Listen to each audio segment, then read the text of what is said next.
বিনা চিকিৎসায় শিশু মৃত্যুর অভিযোগ ব্যারাকপুরের বেসরকারি হাসপাতালে। ঘটনাস্থলে উত্তেজনা, মোতায়েন পুলিশ। এই খবরটি নিবেদন করছে স্বামী বিবেকানন্দ ইউনিভার্সিটি।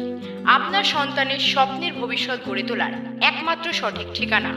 যোগাযোগ 7044086270। নৈহাটি সাহেব কলোনি এলাকার বাসিন্দা দীপঙ্কর দাসের 1.5 বছরের শিশু কন্যার গায়ে শুক্রবার রাতে গরম তেল পড়ে যায়। প্রথমে তাকে নৈহাটির হাসপাতালে নিয়ে যাওয়া হয়, এরপর কল্যাণীর JNM হাসপাতালে নিয়ে যাওয়া হয়। সেখান থেকে কলকাতার হাসপাতালে স্থানান্তরিত করা হয়, কিন্তু পরিবারের সদস্যরা ব্যারাকপুরের এক বেসরকারি হাসপাতালে এনে ভর্তি করে শিশুটিকে। পরিবারের সদস্যদের অভিযোগ, শনিবার সকালে শিশুটির হঠাৎই অবস্থার অবনতি ঘটে এবং মৃত্যু হয়। পাশাপাশি পরিবারের সদস্যদের দাবি, শিশুটিকে কোনো চিকিৎসক ঠিকমতো চিকিৎসা করেননি। এর পাশাপাশি শিশুটির মৃত্যু হওয়ার পর পরিবারের সদস্যরা যখন শিশুটিকে দেখতে যান, সেই সময় তাদের সঙ্গে দুর্ব্যবহার করা হয় এবং মারধর পর্যন্ত করা হয় বলে অভিযোগ। ঘটনার খবর পেয়ে প্রথমে মোহনপুর থানার পুলিশ ঘটনাস্থলে পৌঁছায়। ঘটনাস্থলে পৌঁছান ব্যারাকপুর পুলিশ কমিশনারেটের উপনগরপাল মধ্য ইন্দ্রবদন ঝা, অতিরিক্ত উপনগরপাল মোহনপুর অঞ্জলি সুগা, মোহনপুর থানার ভারপ্রাপ্ত পুলিশ আধিকারিক দ্রাবির হোসেন মণ্ডল সহ র্যাপিড অ্যাকশন ফোর্স। শিশুর পরিবারের সদস্যদের অভিযোগ, বিনা চিকিৎসায় মৃত্যু হয়েছে শিশুটির। রাত্রি থেকে এরা ফেলে রেখেছে, কোনো ট্রিটমেন্ট করেনি। মেয়ে ড্রেসিং করে কল্যাণী থেকে পাঠিয়েছে, মেয়েকে আবার ড্রেসিং করলো ওরা ঘষে ঘষে, তাও কিচ্ছু বললাম না আমরা। আজকে ডাক্তার ভিডিও কল করে দেখেছে সকালবেলা, ডাক্তার দেখে যখন বলছে, এবার আমি তখন স্লাইন দিচ্ছে, মেয়ে আমার ছটফট করছে, তখন আমি বললাম যে স্লাইনটা দিয়েন না, মেয়েটা আমার থাকতে পারছে না। বলছে কি আপনি চুপ করুন, আপনি মা, আপনি বাইরে যান। আমাকে মেরে বাইরে বার করে দিল ধাক্কা দিয়ে। আমি বেরিয়ে গেলাম, আমি দাঁড়িয়ে রয়েছি, আমি সবাইকে ফোন করে ডাকছি, মেয়েকে স্লাইন দিচ্ছে, অন্য হসপিটালে নিয়ে যাবো, মেয়ে আর থাকবে না, তুমি তাড়াতাড়ি আসো।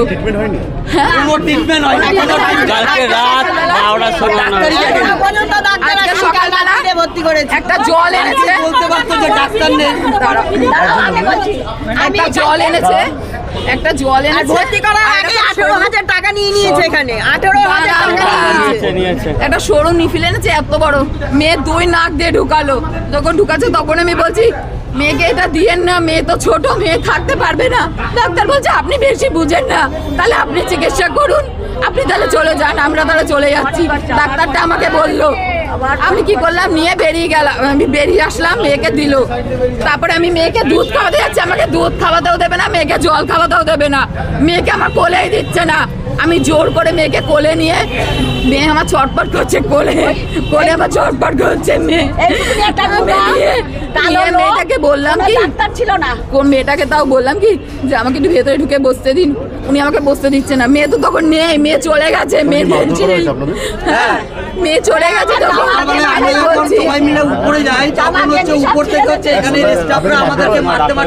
আমি যখন বলেছি যে আপনারা কি ট্রিটমেন্ট করছেন, হচ্ছে না, আমাকে ধাক্কা মেরে ওই লোকটা বার করে দিল। ওই যে উনি ধাক্কা দিয়ে বার করে দিল, যে ডাক্তার ছিল সেই ডাক্তার, আর 2-3টে নার্স ছিল, ওগুলো আমার বার করে দিল প্রথমে। তারপরে আমি তাও ঠেলে ঠুলে ঢুকলাম, ঢুকে পরে দেখছি আমার মেয়ে নেই, মেয়ে শেষ। মেয়েকে তাও বেড়ে পেলিয়ে রেখে এই মরা মেয়েকে নিয়ে ওরা পিঠের মধ্যে ধাপাচ্ছে, করছে, আমাকে ধাক্কা মেরেছে। আমি তারপরে গিয়ে ডাক্তারকে ধাক্কা মেরে আমি মেয়েকে নিয়ে বাইরে বেরোবো, আমাকে বেরোতেও দেবে না, ওরা আসতেই দেবে না আমার মেয়েকে নিয়ে। মেয়ে তখনও মানে হালকা হালকা নিঃশ্বাস ফেলছিল। ডাক্তার বলছে, ওখান থেকে বলছে আপনারা বসুন, ডাক্তার আসবে। ডাক্তার এখনো অব্দি ডাক্তার আসেনি, কোনো ডাক্তারই আসেনি, কোনো চিকিৎসাই হয়নি, ট্রিটমেন্ট ছাড়া মারা গেল, মেয়েরা ট্রিটমেন্ট ছাড়া মারা গেল। অপরদিকে বেসরকারি হাসপাতালের পক্ষ থেকে জানানো হয়, চিকিৎসার মাধ্যমে যথাসাধ্য চেষ্টা করা হলেও শিশুটিকে বাঁচানো সম্ভব হয়নি। হাসপাতালের পক্ষ থেকে সম্পূর্ণ বিষয়টি তদন্ত করে দেখা হবে এবং তদন্তে সহযোগিতা করা হবে। সমৃদ্ধি দাস 1.5 বছরের একটি বাচ্চা গতকাল আমাদের এখানে 3:38 ভোরবেলায় ভর্তি হয়, বার্ন পেশেন্ট হিসাবে আমাদের এখানে ভর্তি হয় এবং আমাদের যথাসাধ্য চেষ্টা আমরা করি, কিন্তু দুর্ভাগ্যজনক এটা যে আমরা বাচ্চাটিকে বাঁচাতে পারিনি। কিন্তু সব রকম প্রচেষ্টা, সব রকম ডাক্তার এবং যা তার সাপোর্টিভ ট্রিটমেন্ট চলা সম্ভব আমাদের তরফ থেকে করা হয়েছে। যে কোনো মৃত্যুই দুর্ভাগ্যজনক। আমরা বাচ্চাটির পরিবারকে সমবেদনা জানাই এবং আমাদের তরফ থেকে ওনাকে যা সাপোর্ট করার আমরা করেছি এবং ভবিষ্যতেও যদি কোনো সাপোর্টের দরকার হয় আমরা করব। চিকিৎসা গাফিলতির একটা অভিযোগ আছে আমাদের গ্যালাক্সি হসপিটালে সবসময় চিকিৎসক সবসময় উপস্থিত থাকেন এবং ভর্তি হওয়ার সাথে সাথেই পেশেন্টের এমার্জেন্সি থেকে যেখানে ওনাকে পেশেন্টকে নিয়ে যাওয়া হয় সেখানে সমস্ত রকম ট্রিটমেন্ট আমরা করেছি। চিকিৎসার গাফিলতি আমাদের তরফ থেকে কোনো রকম হয়নি। তবুও আমরা যদি পেশেন্টের পরিবারের তরফ থেকে কোনো অভিযোগ পাই আমরা নিশ্চিত পক্ষে নিরপেক্ষ তদন্ত করে জানাব।